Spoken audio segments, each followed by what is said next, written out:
Hi everyone, welcome to the riskiest podcast we've ever done because we missed a couple and everything went well. Episode 315 of Mike White's podcast. I'm Jeff, because I was joined by Casey. We're back and we're here to ruin everything again.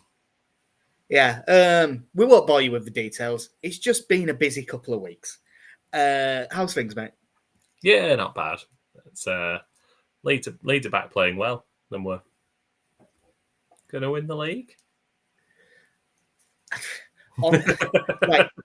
Seriously, this is like sort of a weird aside question to get started. Do you give a shit whether we win the league or not? I'd like to. I'd quite like to do it when. I mean, I suppose if you are one of the many people who went down to Ellen Road in 2020 when we won the league and got promoted, yeah. I now look back at you with a lot of jealousy and think, I know I technically did the right thing, but at that point, I probably should have just gone down. Yeah, I wanted to, but I had several very sick family members and it wasn't worth the risk. I was selfish and single. I don't know why I didn't. So, from that point of view, I would quite like us to win the league, to have. I mean, I think if we finish second and go up again, I still think it will be a very good atmosphere. But I think the percentage difference I would feel about first and second is very small, like almost negligible numbers. I just want us to go up. Is it because we're going down again next season and you're not that bothered either way? I mean, that and VAR. Yeah, no, look, I'm not. Look, I objectively have to be quite confident that we're going up at this point because it's 7 points from 4 games and we're an objectively, let's say, we're objectively one of the strongest teams in the league. We are probably the strongest team in the league. Now, there is still that Leeds voice in me that goes, it is Easter, though, and we're always shit at Easter. Like, every year. There's something... That's why these next 2 fixtures are the 2 that I was worrying about, because Good Friday, Easter Monday never goes well. Aren't we playing in a small stadium tonight? I mean... Well, yeah, but it's tight, crowded stadiums, and I don't think it's possible to call something a tight stadium where one end doesn't have a stand. I love it's the chasm, isn't it, that they play? Yeah, I like. Yeah, when you stood on a tee, and the hole is to the right, but the fairway is massive in that direction, so they'll go. You've got the whole world left. That's what the Kassam's like. The whole world to one side here. We will briefly talk about the Preston game. It's been a week, so there's no point going into it in much detail. But considering how nervy Leeds United get in these sorts of situations, I thought this was a really good performance. It was 2-1, but it was 2-1 going on 5. Yeah, I think you said to me as we were coming away from the ground, I nearly said Gradle then. If Nonto or Piru score and make it 3-1, I think it ends up 4 or 5. Yeah, it was that one where Piru hit the bar. Piru hit the bar with one he should have scored, and then about 30 seconds later, Nonto had a late chance as well. And I thought between them, one of them has to go in. Yeah, I think the more I think about the second half, what Cardano had to do on top of his extracurricular activities of flying off his goal line to make that punch. Coming to punch a ball that's 21 yards out. I mean, that's at least 3 too many yards. It was a bold play. The fact that, because obviously we are high up at that end of the ground, we're just staring at it going, this isn't dropping in the penalty area. I'm not big on trigonometry, but I'm looking at this going, it's at least a yard short here. Yeah, it wasn't close, was it? No, but I mean, one thing you can't knock him for, the man was decisive. He knew he was flying from 2 yards out. He was going all the way, pushing through 3 different Leeds defenders, and he was winning that punch. Yeah. And getting booked for it. But yeah, ballsy outside of decision. that, it was just the save from the well worked corner. Yeah, good save. After that second half, there were spells where they had a bit of possession, but never did anything with it. There was no real end product to them at all. No, and I think it's fair to say that Leeds, like, we defended really well. The few times that they did get the ball in key areas, there wasn't much space for them. There was only one time in the whole game where we seemed to really go to sleep, and it was obviously Manuel Solomon puts us ahead with a really outstanding finish. The exact goal he scored against us for Fulham in the FA Cup a few years ago. But then just like straight after kick off, that is the one time I went to sleep because it was, I can't actually remember his name, but their player wearing number 10, he kept pushing up into like the front two and then dropping off the front. And he pushed up and dropped off and suddenly had 15 yards of space in every direction in middle of midfield. He plays it out to Kessler Hayden. Good little shimmy to cut inside Firpo, although I don't think it was particularly good from Firpo.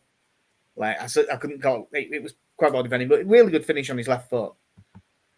And that's the sort of thing where, you know, you've gone to sleep, you've let a goal in very early, let them back into it, and you think, oh, it could get nervy.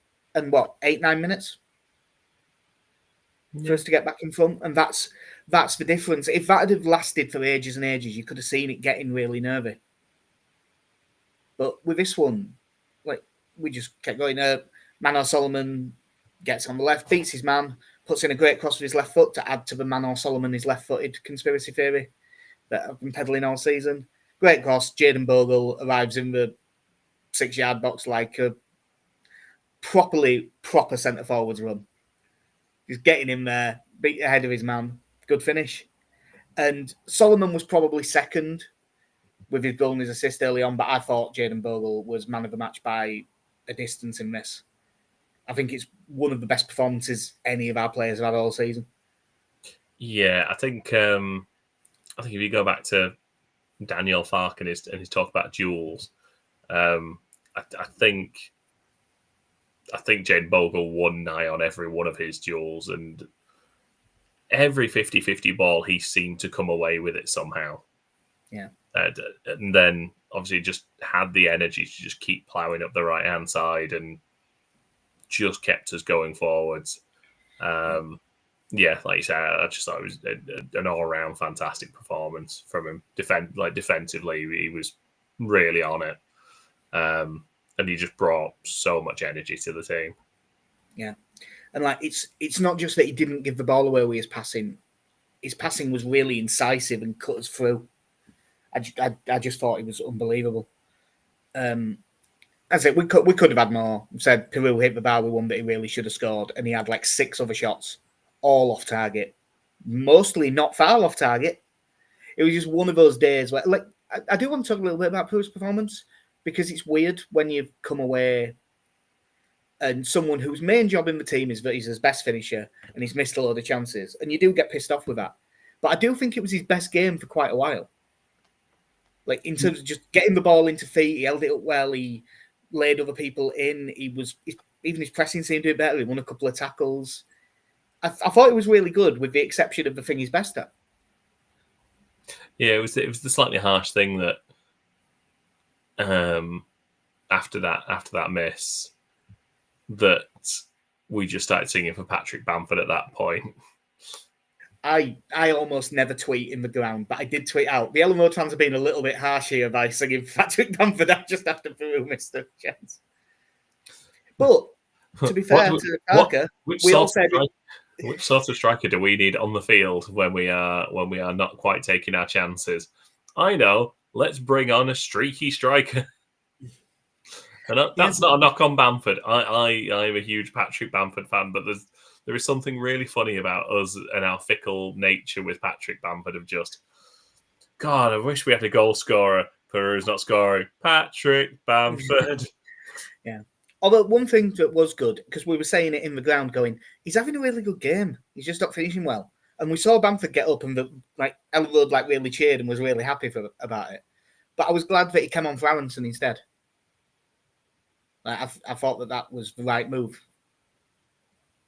Yeah, I do, because I think realistically, if you are having a front two where one of them is there to press, one of them, he'll get to it. If you're switching around the striker and the 10 in that role, at this level anyway, I don't think it's going to make too much of a difference. I think your only ever concern is more with Piru there is if you're ever under pressure, is he going to track his man when they're making the run out of possession? And then for the most part, and he did that as well. It was fine. Yeah. I must admit with Peru, although he's languid, and I will go as far as to say a little bit lazy.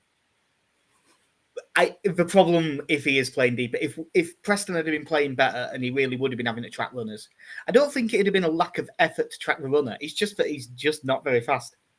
And if someone you can see a run coming as much as you want. If someone's faster than you and they run and you run, there's not really what you can do about that. Yeah. But as I thought it was a good performance. In the end, 2 was enough. And, there's it. Burnley beat Norwich 2-1 the night before. Meh, whatever. More importantly, and this was the real driver of the atmosphere in the last 15 minutes, Plymouth 2, Sheffield United 1. By all accounts, Sheffield United weren't any good in the first half, and then Raksaki scored a late goal. And it gets through, and it's like 80 minutes. And you're like, well, yeah, they're going to do that thing again. They're not playing great. They're going to win. And all of a sudden, it was just to use a reference, just back and to the left of me. I suddenly heard some excitement and turned around over my shoulder and just saw them all looking at each other going, just stick it up with 1-1. And we all looked at each other and went, nah, not getting excited yet. But the Ellen Road atmosphere did pick up a bit, but not that much. So I just got my phone out, quickly had a 5 on Sheffield United to win. Thought nothing else about it. I'm not going to sit looking at my phone to check on scores. I'm just not, especially in Ellen Road where you're not going to get a signal half the time anyway. But the guy in front of me had his phone out, and I happened to glance down because I saw something move, and it was a goal graphic on his phone for 2-1 Plymouth. And I think a fair few people got it at the same time because the atmosphere went from pretty good to really good, really fast. I mean, it's in terms of when you're looking back on the season and you go, that was the day that did it. If we go up, we'll probably look at that as the day that did it. Yeah, I mean, obviously I think most of the second half we'd been, the crowd had been in good voice anyway. You can tell we were nervous because if they had 20 seconds of possession, everyone got scared. Yeah, and then we picked up a bit when Plymouth equalised. And then when the news filters round that they're winning, the crowd just really comes to life. And it was the loudest it had been all day. Not loud enough for some people, though, was it? Certain people just to your right. Yeah, well, the lad who was passed out nearly fell out of his seat. That was impressive. How'd you get that drunk for an after? How'd you get that drunk for an early kickoff? In the corporate seats as well, so I assume he's been there a little while. Just be clear, we're not in the corporate seats, we're just next to them. Corporate adjacent.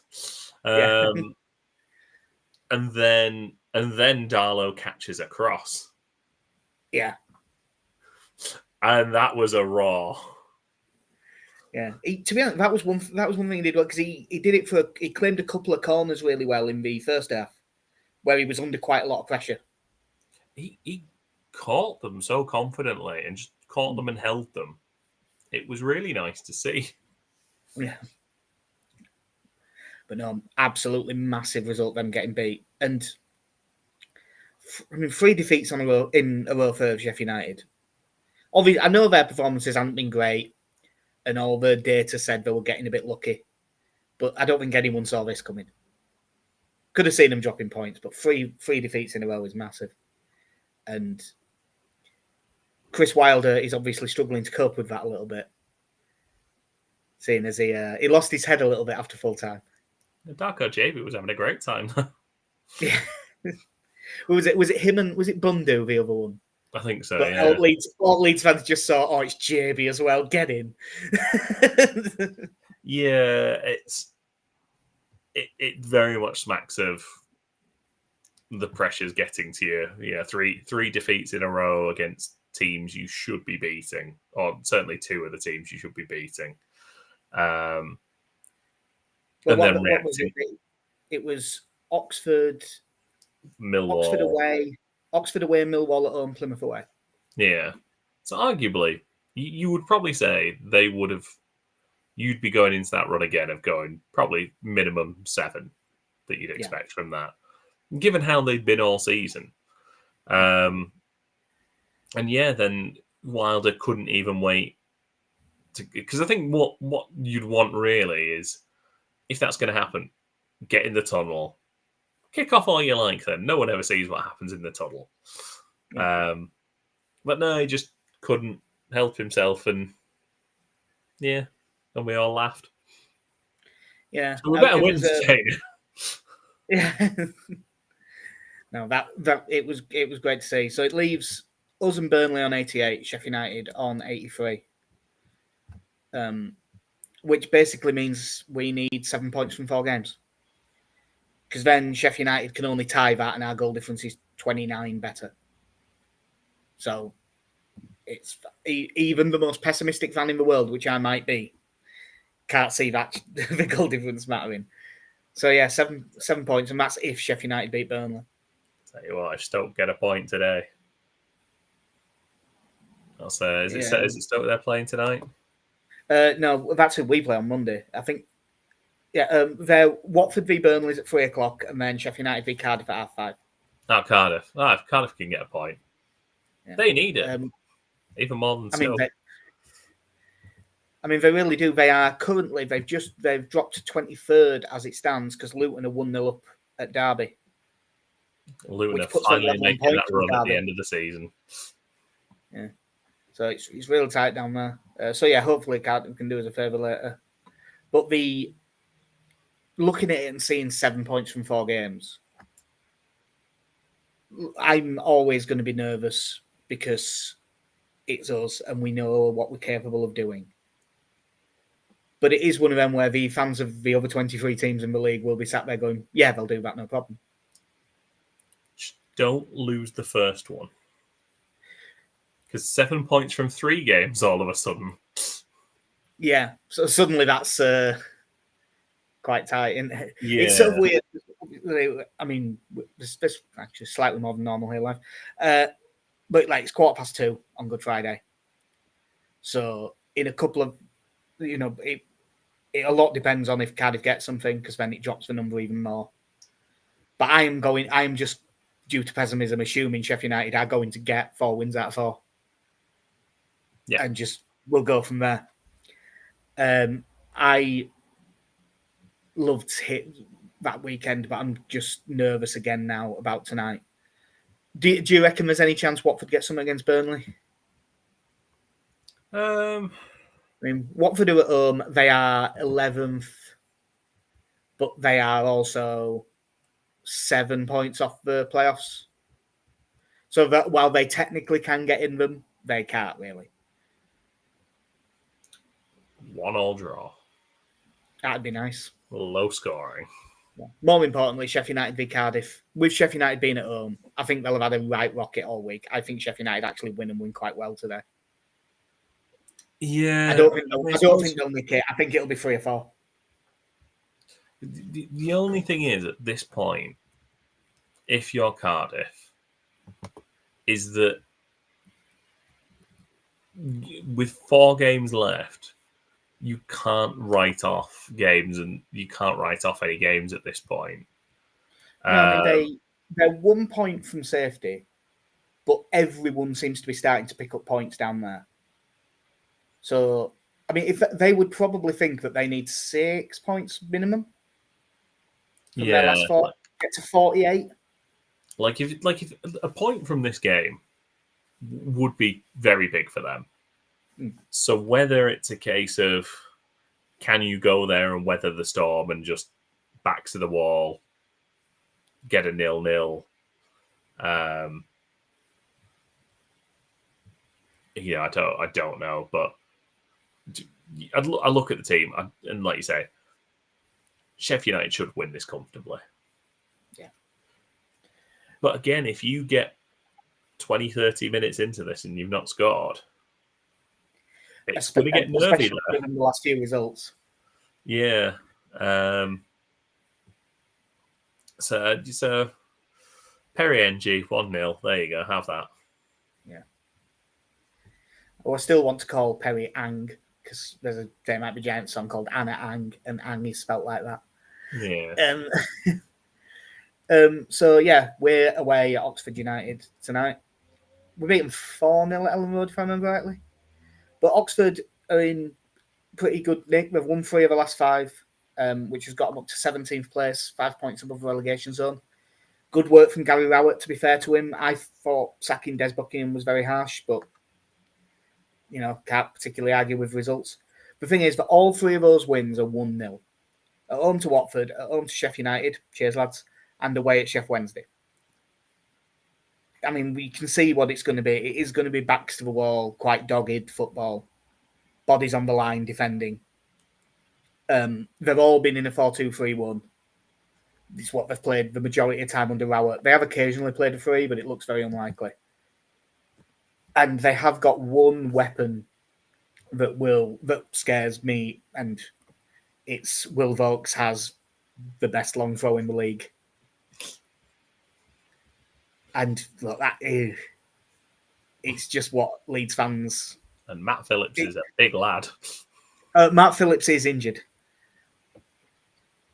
Yeah. Sorry, Matt. Look, I've seen a lot this week, people talking about how they're not as scared of the long throw because it's Darlow instead of Melier. And I would say that does make it less frightening. It's still frightening, though. Like, it's like a shark that's got one tooth missing. Like, I'm still scared. They're going to launch it into the box from anywhere within about 40 yards of goal. Yeah. It's, again, it is a team we should beat.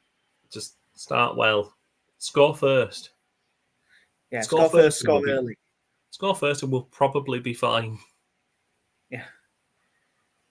Stop going behind away from home. Yeah, it's a ridiculous number of games, isn't it, that we haven't lost if we've scored first.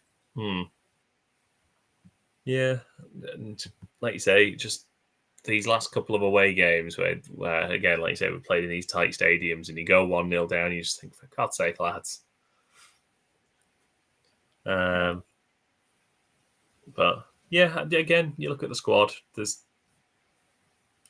like you are scared of the long throw of Volks.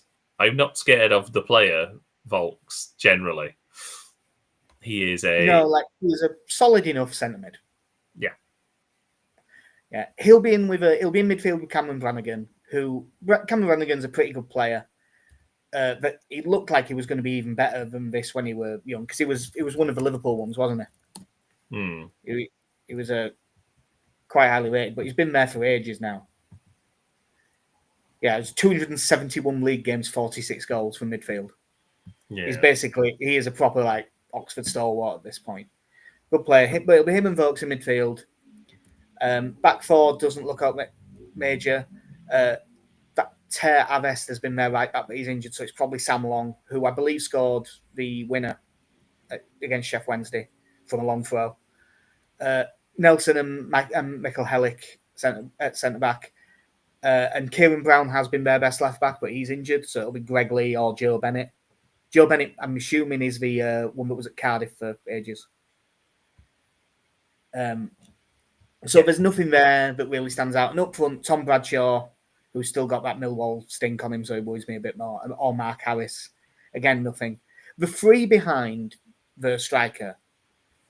1, it's the hardest to call because they've got a few options. But 2, this is where I do think they've got a couple of players that I think are pretty good. They've got Sireki Dembele, who I really like. I think he's a really good player. He can beat a man. He's very dangerous on the break. But by the looks of their last few lineups, when they're playing against one of the top teams, they normally don't start him. They normally, because I'm guessing he isn't defensively disciplined enough, which seems fair enough, and he'll probably come on. But they've got that Przemysław Placheta that played for Norwich as one of the wingers. He's pretty good. Alex Matos, who's one of the Chelsea kids, and he's meant to be pretty good, has been playing at 10. They've also got that Ruben Rodriguez, who was really good at Notts County, but he isn't playing that much, so he must have struggled with the step up. And they've got Delta's brother, Tyler Goodrum, who he can play like all across for free and quite likes a shot and looks like a decent player. So that's the one area of the pitch where I do think they've got a little bit of quality. So we can't leave that giant gap in the middle of midfield like we did a couple of times against Preston. Because if they get the ball in those areas, that's what the one place where they've got that bit of quality on the ball. And that would probably be my biggest worry, would be whichever one of them's playing out of Dembele and Goodrum, probably them two, getting on the ball 30 yards out and inwards would be my biggest worry against these, I think, other than the long throw. Yeah, I think that they will kind of go quite defensive, and we'll try and stifle us. And it's like you say, I just hope we can get a goal early enough that they have to come out a little bit. Again, they're in the slightly better position of what are they 5 points ahead of the drop at the moment. They're 5 points ahead of the drop, but there's also, I think the thing that plays into their hands a little bit is that between, like, have Luton still hung on? 95th minute, they're 1-0 up. So Luton will be 22nd. You've got Derby, Hull, Portsmouth, and Stoke between them and the relegation zone. Yeah. So it's 5 points, but it's also, there's a few teams in between. Yeah, so I think were they to go 1-0 down, they're probably going to come out a little bit more. Like, I don't think it depends when they go 1-0 down. If we score in the first 10 minutes, I don't think they will. I think they'll stay the same for that. And then, but in the second half, I think they would start to have a go in those circumstances. Yeah. But no, I think we'll go into this with a bit of confidence now, back-to-back wins. And do you think unchanged team? I don't really. There is one thing that I should mention, actually, because he's probably been their best player this season. I forgot to mention him, but Jamie Cumming in goal. After, like, Trafford, Michael Cooper, Victor Johansson, who have been the best three, according to all the stats and other people who know more about this than me, Jamie Cumming's been like the one after them this season. So we shouldn't be expecting any gifts from there. Is he having the Victor Johansson season this year? He isn't quite having that season, but he's having a very good one. It's not like the Victor Johansson at Rotherham. How good a goalkeeper can he be? They've conceded 70 goals. Yeah, but they've had 90 XG against him.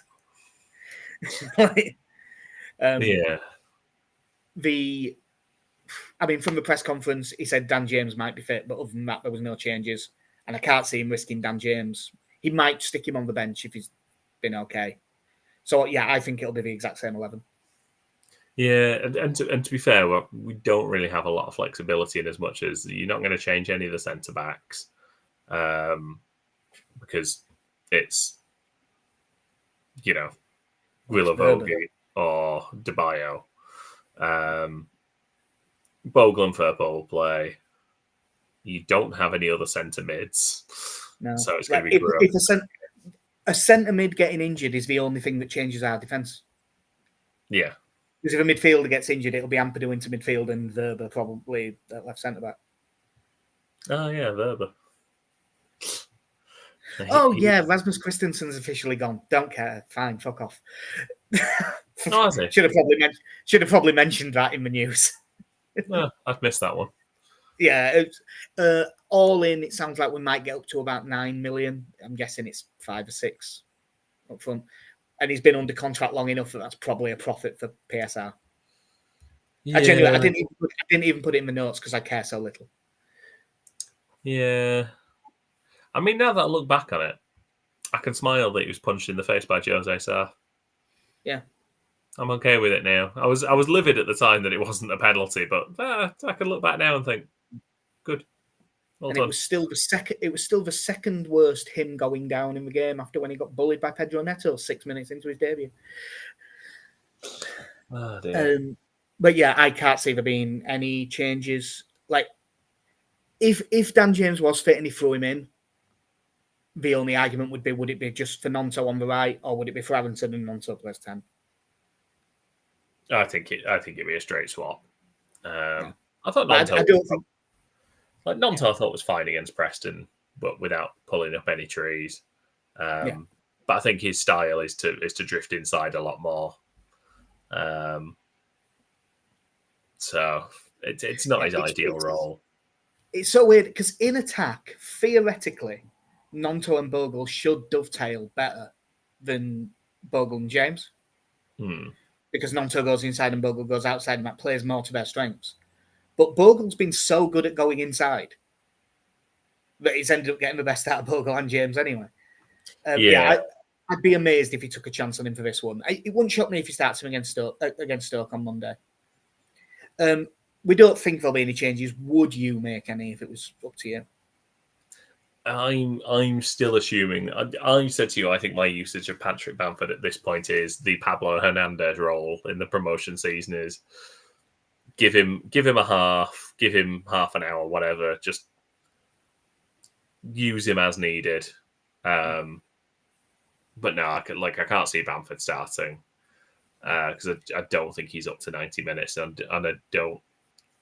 With how he's done, and now there was always the talk that Bamford struggles coming off the bench, but that definitely used to be true. It hasn't been true the last couple of games. He's been that, and he was brilliant against Middlesbrough. Yeah, but that did always used to be the case, that he wasn't very good off the bench, and he was a lot better when he started.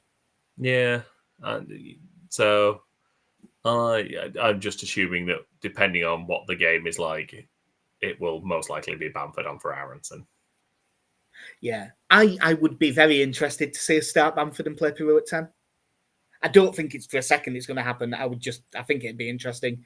But at this stage, we've had 6 days since the last game. I think I'd leave it the same. And then if you need to make changes to rest people, I'd do it against Stoke on Monday. If I was going to rest them for one of the 2 games. Yeah, I mean, ideally, if you get yourselves in a position in this game that you can sub some of the big hitters. We're not getting any easy. We're not beating anyone like 3-4-0 in the running. There's no way we don't get that stress-free 20 minutes at the end of a game. We did in the Bielsa season. We just rocked up an absolute battered Stoke. Oh, that'd be good if we did that again. What? Oh yeah, that was before promotion actually got sealed, wasn't it? I think so, yeah. Because the games after were Derby away when they were all hammered. Yeah. And was it Charlton on the last day? Yes. Yeah. Yeah, so we just rocked up, absolutely smashed Stoke. So if we could do that again on Monday, that'd be fantastic. That would be really good.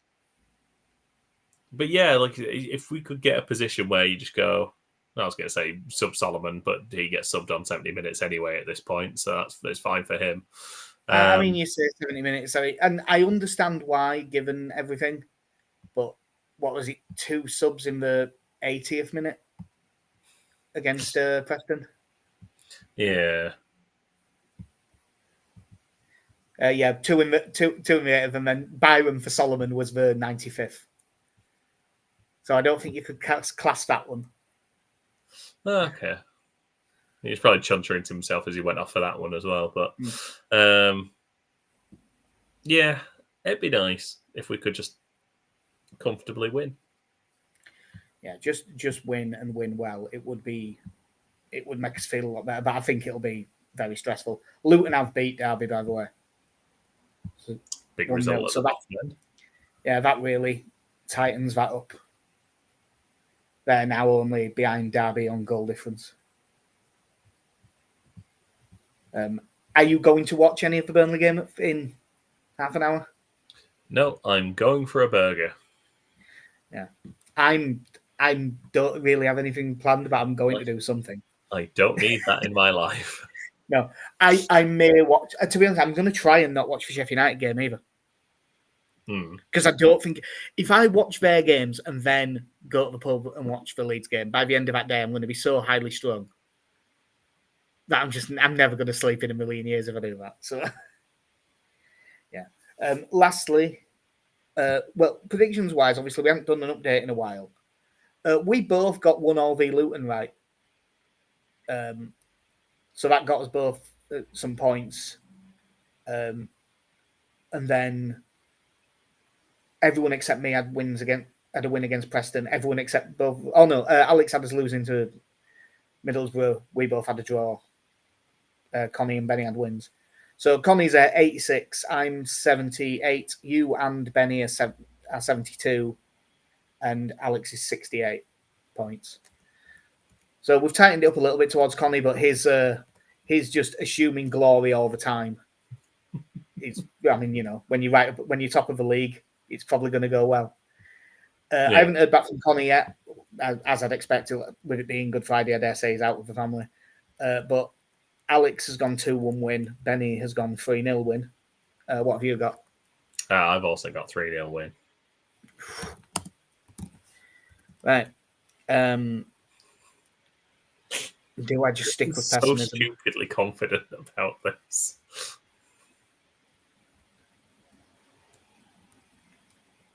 Two all. Look, I've gone for draws in the last two games and we've won them both, so I'm sticking with the draws.